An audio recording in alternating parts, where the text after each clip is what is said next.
얼마 전 정부는 얼마를 더 내고 받을지를 담지 않은 연금 개혁안을 내놔 비판을 받았고, 그래서 오늘 국회 연금특위 민간자문위원회는 구체적인 숫자를 담은 두 가지 개혁안을 마련했습니다. 더 자세한 내용 보건복지부 출입하는 최희지 기자와 알아보겠습니다. 어서 오십시오. 두 가지 안이 나오긴 했는데 더 내고 더 받는 연금 개혁안이 아무래도 또 탄력을 받을 것 같긴 합니다. 어떻게 보십니까?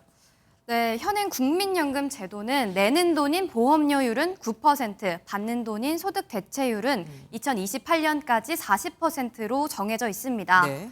이번에 나온 개혁안 1안은 보험료율을 13%로 소득 대체율을 50%로 올리는 것이고요. 2안은 보험료율을 15%로 더 올리지만 소득 대체율은 40%로 그대로 유지하는 것입니다.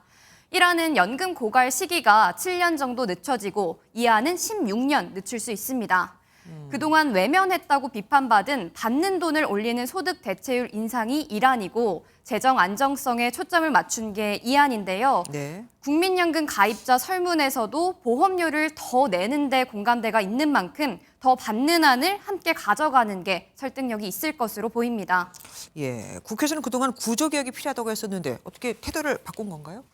입장을 바꾼 건 아닙니다. 여전히 구조개혁의 중요성을 강조하고 있지만 네. 정부 안에는 구체적인 모수 개혁이 빠지면서 효과적인 논의가 불가하다고 판단했습니다.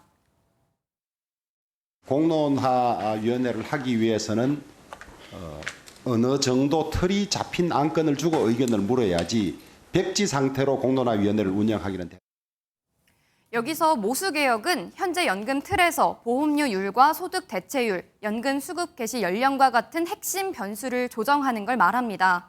구조개혁은 공무원 연금을 국민연금에 통합하고 기초연금과 퇴직연금을 조합해 노후소득 체계를 새롭게 짜는 걸 말합니다. 그러면 지금 말씀하신 두 가지 안 외에 거기다가 또 덧붙여서 논의를 해야 하는 겁니까?